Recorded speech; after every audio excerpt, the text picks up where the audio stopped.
ನೀವು ಕೋಡ್ ಮಾಡೋದು ಹೇಗೆ ಅಂತೇಳಿ ಕಲ್ತಾಗಿ ನೀವು ಕೋಡ್ ಮಾಡ್ಲಿಕ್ಕೆ ಶುರು ಮಾಡಿದ ನಂತರ ಪ್ರಾಜೆಕ್ಟ್ಸ್ ಅನ್ನು ನೀವು ಮಾಡಬೇಕು. ಪ್ರಾಜೆಕ್ಟ್ಸ್ ಅನ್ನು ಮಾಡುವಾಗ ಎಂತ ಆಗ್ತದೆ ಅಂತ ಹೇಳಿದ್ರೆ ನಿಮ್ಗೆ ಕರೆಕ್ಟ್ ಆಗಿ ಗೊತ್ತಾಗ್ತದೆ ನೀವು ಮಾಡಿದ ಕೋಡ್ ಕರೆಕ್ಟ್ ಆಗಿ ವರ್ಕ್ ಆಗ್ತಾ ಉಂಟಾ ಇಲ್ವಾ, ಅಥವಾ ನಿಮ್ಗೆ ಯಾವ ರೀತಿ ಕೋಡ್ ಮಾಡೋದು ಅಂತೇಳಿ ಗೊತ್ತುಂಟಾ ಇಲ್ವಾ, ಇಂತ ಹಲವಾರು ರೀತಿಯ ವಿಷಯಗಳು ಉಂಟಲ್ಲ, ಅದು ನಿಮ್ಗೆ ಅಂಡರ್ಸ್ಟ್ಯಾಂಡ್ ಮಾಡಿಸಿ ನಿಮ್ಗೆ ಕಲೀಲಿಕ್ಕೆ ಅದು ಬಿಡ್ತದೆ. ಸೊ ವೆರಾಸ್ ನೀವೀಗ ಕೋಡ್ ಅನ್ನು ಮಾಡ್ತಾ ಇದ್ರೆ, ನಿಮ್ಮ ಕಾಲೇಜಲ್ಲಿ ಕಲಿಸಿರುವ ಪ್ರೋಗ್ರಾಮ್ಸ್ ಅನ್ನು ಎಕ್ಸಿಕ್ಯೂಟ್ ಮಾಡ್ತಾ ಇದ್ರೆ ನಿಮ್ಗೆ ಗೊತ್ತಾಗುದಿಲ್ಲ. ಎಂತಕಂದ್ರೆ ನಿಮ್ಗೆ ಆಲ್ರೆಡಿ ಅವರು ಕೋಡ್ ಅನ್ನು ಕೊಟ್ಟಿರ್ತಾರೆ, ನೀವು ಅದನ್ನು ಎಕ್ಸಿಕ್ಯೂಟ್ ಮಾಡ್ತಾ ಇರ್ತೀರಿ. ಸೊ ಅದರಿಂದ ನಿಮ್ಗೆ ಅದು ಆಕ್ಚುಲಿ ಬರ್ತದ ಅಥವಾ ನೀವು ಅದನ್ನು ಬೈ ಹಾರ್ಟ್ ಮಾಡಿದ ಅಂತೇಳಿ ನಿಮ್ಗೆ ಗೊತ್ತಾಗುದಿಲ್ಲ. ನೀವು ಇಂಟೆನ್ಷನಲಿ ಮಾಡೋದಲ್ಲ, ನಾನು ನಿಮ್ಗೆ ನೀವು ಇಂಟೆನ್ಷನಲಿ ಬೈ ಹಾರ್ಟ್ ಮಾಡ್ತೀರಿ ಅಂತೇಳಿ ಹೇಳ್ತಿಲ್ಲ, ಬಟ್ ನಿಮ್ಗೆ ಅದು ಅರ್ಥ ಆಗುದಿಲ್ಲ. ನಿಮ್ಮ ಮೆಮೊರಿಯನ್ನು ಯೂಸ್ ಮಾಡಿ ನೀವು ಮಾಡ್ತಿದ್ದೀರಾ ಅಥವಾ ನಿಮ್ಮ ಅಂಡರ್ಸ್ಟ್ಯಾಂಡಿಂಗ್ ಅನ್ನು ಯೂಸ್ ಮಾಡಿ ಮಾಡ್ತಿದ್ದೀರಾ. ವ್ಯಾರಸ್ ನೀವೀಗ ಪ್ರಾಜೆಕ್ಟ್ ಮಾಡೋದಾದ್ರೆ ಉಂಟಲ್ಲ, ನಿಮ್ಗೆ ನಿಮ್ಮ ಮೆಮೊರಿಯನ್ನು ಯೂಸ್ ಮಾಡಿ ಮಾಡ್ಬೋದು, ಟ್ರೈ ಮಾಡ್ಬೋದು, ಬಟ್ ಅಲ್ಲಿ ಒಂದು 5-6 ಫೈಲ್ ಕ್ರಿಯೇಟ್ ಆಗುವಾಗ ನಿಮ್ಗೆ ಮೆಮೊರಿಯನ್ನು ಯೂಸ್ ಮಾಡಿ ಮಾಡ್ಲಿಕ್ಕೆ ಆಗುದಿಲ್ಲ. ನೀವು ಅಂಡರ್ಸ್ಟ್ಯಾಂಡ್ ಮಾಡಿ ಥಿಂಕ್ ಮಾಡಿ ಮೇ ಬಿ ಗೂಗಲ್ ಸರ್ಚ್ ಮಾಡಿ ಅಥವಾ ಚಾಟ್ GPT ಅಲ್ಲಿ ಕ್ವಶನ್ ಕೇಳಿ ನೀವು ಆ ಕೋಡ್ ಗಳನ್ನೆಲ್ಲ ಕರೆಕ್ಟ್ ಆಗಿ ಬರಿಬೇಕಾಗ್ತದೆ. ಸೊ ಅದರಿಂದ ನಿಮ್ಗೆ ಇದು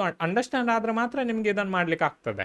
ಅದರಿಂದ ಒಂದು ಕಾನ್ಸೆಪ್ಟ್ ಕರೆಕ್ಟ್ ಆಗಿ ಅರ್ಥ ಆಗಿದೆ ಇಲ್ವಾ ಅಂತೇಳಿ ನೀವು ಪ್ರಾಜೆಕ್ಟ್ ಮಾಡಿ ನೀವು ಅಂಡರ್ಸ್ಟ್ಯಾಂಡ್ ಮಾಡ್ಲಿಕ್ಕೆ ಆಗ್ತದೆ. ಈಗ ನೀವು ಯೂಟ್ಯೂಬ್ ಅಲ್ಲಿ ನನ್ನ ವಿಡಿಯೋಸ್ ಗಳನ್ನು ನೋಡಿರ್ತೀರಿ. ಆ ವಿಡಿಯೋಸ್ ಅಲ್ಲಿ ನಾನು ಇಂತರ ಒಂದು ಕಲಿಸಿರುವಾಗ ನಿಮ್ಗೆ ಆಗ್ಬಹುದು, ಓಕೆ ಅವ ಕಲಿಸ್ತಿರ್ತಾನೆ, ನಾನು ಅದನ್ನು ಕೋಡ್ ಅನ್ನು ಇಲ್ಲಿ ಬರ್ದ್ರೆ ಕರೆಕ್ಟ್ ಆಗಿ ರನ್ ಆಗ್ತದೆ. ಬಟ್ ನೀವು ಅದನ್ನು ನಾನು ಹೇಗೆ ಮಾಡಿದ್ದೇನೆ ಆ ರೀತಿ ನೀವು ಮಾಡೋದನ್ನು ಕಲ್ತಿರ್ತೀರಿ. ಬಟ್ ನೀವು ಅದರಲ್ಲಿ ಯಾವ್ದಾದ್ರು ಒಂದು ಹೊಸ ಫೀಚರ್ ಇಂಟಿಗ್ರೇಟ್ ಮಾಡುವಾಗ ಅಥವಾ ಅದನ್ನೇ ಕಾನ್ಸೆಪ್ಟ್ ಅನ್ನು ಇಟ್ಕೊಂಡು may be instead of books may be student ಅನ್ನು ಹಾಕಿ ನೀವು ನಿಮ್ಮ ಕೋಡ್ ಅಲ್ಲಿ ಚೇಂಜ್ ಮಾಡುವಾಗ ಅವಾಗ ನಿಮ್ಗೆ ಆಕ್ಚುಲ್ ಆಗಿ ಗೊತ್ತಾಗ್ತದೆ ನೀವು ಅದನ್ನು ಕಲ್ತಿದ್ದೀರಾ ಅಥವಾ ನೀವು ಜಸ್ಟ್ ಕಾಪಿ ಪೇಸ್ಟ್ ಮಾಡ್ತಿರ್ತೀರಾ ಅಂತ. ಸೊ ಅದರಿಂದ ನಿಮ್ಗೆ ಕಾನ್ಸೆಪ್ಟ್ಸ್ ಅನ್ನು ಕರೆಕ್ಟ್ ಆಗಿ ಅರ್ಥ ಮಾಡ್ಬೇಕಿದ್ರೆ ಕರೆಕ್ಟ್ ಆಗಿ ಪ್ರಾಜೆಕ್ಟ್ ಗಳನ್ನು ಮಾಡ್ಬೇಕು. ಸೆಕೆಂಡ್ ವಿಷಯ ಅಂತ ಹೇಳಿದ್ರೆ, ನೀವು ಪ್ರಾಜೆಕ್ಟ್ ಅನ್ನು ಮಾಡ್ತಿರುವಾಗ ನಿಮ್ಗೆ ಕೆಲವು ಎಡ್ಜುಕೇಶನ್ ವಿಷಯಗಳು ನಿಮ್ಗೆ ಗೊತ್ತಾಗ್ತದೆ.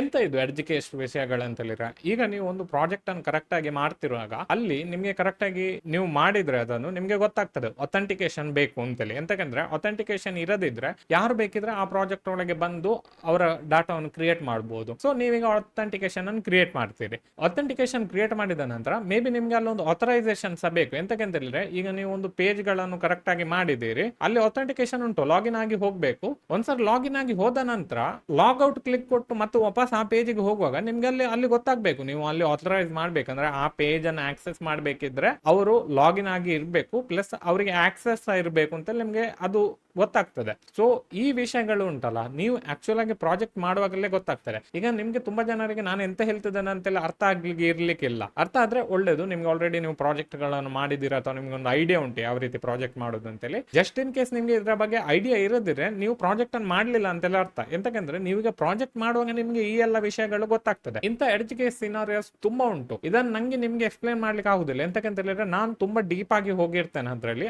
ಅವಾಗ ಅಲ್ಲಿ ಆ ಎಡ್ಜುಕೇಶನ್ ಸಿನಾರಿಯೋ ಬರ್ತದೆ. ಅದನ್ನ ನಾನು ಹೇಳಿದ್ರೆ ಯಾರೆಲ್ಲ ಅಷ್ಟು ಡೀಪ್ ಹೋಗಿದ್ದೀರಲ್ಲ ಪ್ರಾಜೆಕ್ಟ್ ಅಲ್ಲಿ ಅವರಿಗೆ ಮಾತ್ರ ಅದು ಅರ್ಥ ಆಗ್ತದೆ. ಸೊ ಅದರಿಂದ ನೀವು ನಿಮ್ಮಷ್ಟಕ್ಕೆ ನೀವು ಮಾಡುವಾಗ ನಿಮ್ಗೆ ಅದು ಅರ್ಥ ಆಗ್ತದೆ. ಓಕೆ ಈ ಸಿನಾರಿಯೋ ಅಲ್ಲಿ ನಾನು ಈ ರೀತಿ ಮಾಡ್ಬೇಕು, ಅಥವಾ ಅವಾಗ ನೀವು ಯಾರಾದ್ರೂ ಎಕ್ಸ್ಪರ್ಟ್ ಹತ್ರ ಕೇಳಿದ್ರೆ ಸಹ ನಿಮ್ಗೆ ಅವರು ಹೇಳ್ತಾರೆ ಯಾವ ರೀತಿ ಅದು ವರ್ಕ್ ಆಗ್ತದೆ ಅಂತ. ಸೊ ಅದರಿಂದ ಈ ಎಡ್ಜುಕೇಶನ್ ಸಿನಾರಿಯೋಸ್ ಉಂಟಲ್ಲ, ನೀವು ಬೇಸಿಕ್ಸ್ ಅನ್ನು ಕಲಿಯುವಾಗ ಅಥವಾ ನೀವು ನಿಮ್ಮಷ್ಟಕ್ಕೆ ಎಂತಾದ್ರೂ ಒಂದು ಮಾಡುವಾಗ ಅದು ನಿಮ್ಗೆ ಅರ್ಥ ಆಗುದಿಲ್ಲ. ನೀವು ಕರೆಕ್ಟ್ ಆಗಿ ಪ್ರಾಜೆಕ್ಟ್ ಮಾಡ್ತಿರುವಾಗಲೇ ನಿಮ್ಗೆ ಅದು ಗೊತ್ತಾಗ್ತದೆ ಯಾವ ರೀತಿ ಇದು ವರ್ಕ್ ಆಗ್ತದೆ ಅಥವಾ ಯಾವ ರೀತಿ ಇದು ಪ್ರಾಬ್ಲಮ್ ಅನ್ನು ಕೊಡ್ತವೆ. ಒಂದ್ಸರಿ ಆ ಪ್ರಾಬ್ಲಮ್ ಅನ್ನು ಕೊಟ್ಟದನ್ನು ನೀವು ಕರೆಕ್ಟ್ ಆಗಿ ಅಂಡರ್ಸ್ಟ್ಯಾಂಡ್ ಮಾಡಿ ಅದನ್ನು ಫಿಕ್ಸ್ ಮಾಡಿದ ನಂತರ ನಿಮ್ಗೆ ಕರೆಕ್ಟ್ ಆಗಿ ಅದು ಮೆಮೊರಿಯಲ್ಲಿ ಉಳಿತದೆ ಯಾವ ರೀತಿ ಅದನ್ನು ಮಾಡ್ಬೋದು ನೆಕ್ಸ್ಟ್ ಟೈಮ್. ಮತ್ತೆ ಇದೊಂದು ಬೆಸ್ಟ್ ಒಂದು ಟೀಚರ್ ಅಂತೇಳಿ ಹೇಳ್ಬೋದು. ఎందుకంದ್ರೆ ಇದೆಲ್ಲ ಪುಸ್ತಕದಲ್ಲಿ ಅಥವಾ ಎಲ್ಲಿಯಾದ್ರೂ ಯೂಟ್ಯೂಬ್ ಅಲ್ಲಿ ನಿಮ್ಗೆ ಸಿಗುದಿಲ್ಲ. ನೀವು ಮಾಡ್ತಿರುವಾಗ ನಿಮ್ಗೆ ಅದು ಆಕ್ಚುಲ್ ಆಗಿ ಗೊತ್ತಾಗ್ತದೆ ಅಲ್ಲಿ ಎಂತದ್ದು ಒಂದು ಪ್ರಾಬ್ಲಮ್ ಉಂಟು ಮತ್ತೆ ಅದನ್ನು ಯಾವ ರೀತಿ ಸಾಲ್ವ್ ಮಾಡಬಹುದು. ಒಂದ್ಸರಿ ಸಾಲ್ವ್ ಮಾಡಿದ ನಂತರ ನಿಮ್ಗೆ ಆ ಸ್ಕಿಲ್ ಉಂಟಲ್ಲ ಅದು ಫಾರ್ ಎವರ್ ನಿಮ್ಮ ಹತ್ರನೇ ಇರ್ತದೆ. ಸೊ ಅದರಿಂದ ಪ್ರಾಜೆಕ್ಟ್ ಮಾಡೋದು ತುಂಬಾ ಇಂಪಾರ್ಟೆಂಟ್.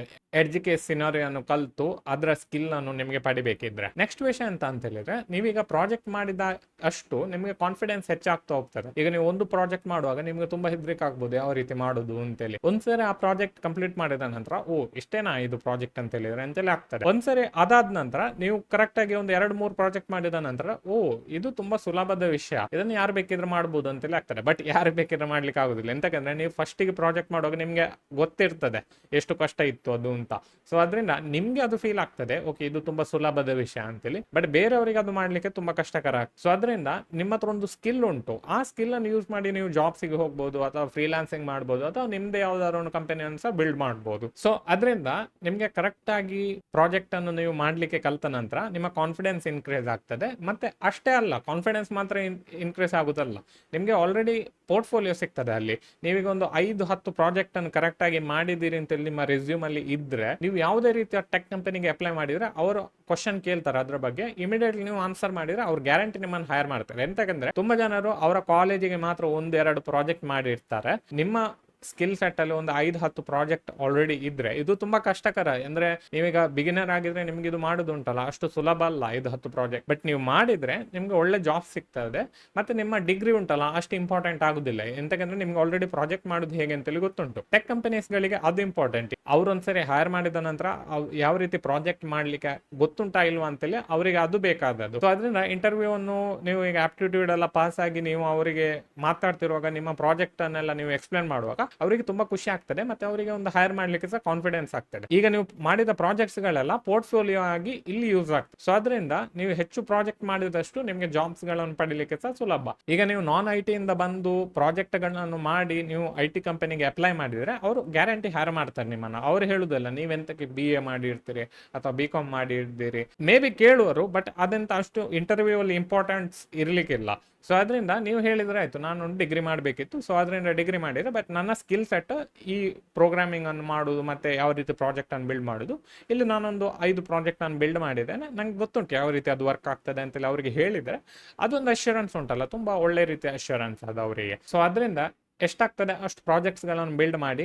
ಒಳ್ಳೆ ವಿಷಯ ಇದು, ನಿಮಗೆ ಕಾನ್ಫಿಡೆನ್ಸ್, ಪೋರ್ಟ್ಫೋಲಿಯೋ ಯಾವ ರೀತಿ ಕಲಿಯುವುದು ಎಲ್ಲ ವಿಷಯಗಳನ್ನು ಇದು ಕಲಿಸ್ತದೆ. ಸೊ ಈ ವಿಡಿಯೋದಲ್ಲಿ ಇಷ್ಟೇ. ನಿಮ್ಗೆ ಈ ವಿಡಿಯೋ ಇಷ್ಟ ಆದರೆ ಲೈಕ್ ಮಾಡ್ಲಿಕ್ಕೆ ಮರಿಬೇಡಿ, ಚಾನಲ್ಗೆ ಸಬ್ಸ್ಕ್ರೈಬ್ ಮಾಡಿ, ಕಮೆಂಟ್ಸ್ ಹಾಕಿ ಎಂತಾದ್ರು ಡೌಟ್ ಇದ್ರೆ. ನೆಕ್ಸ್ಟ್ ವಿಡಿಯೋದಲ್ಲಿ ಸಿಗೋಣ. ಬಾಯ್.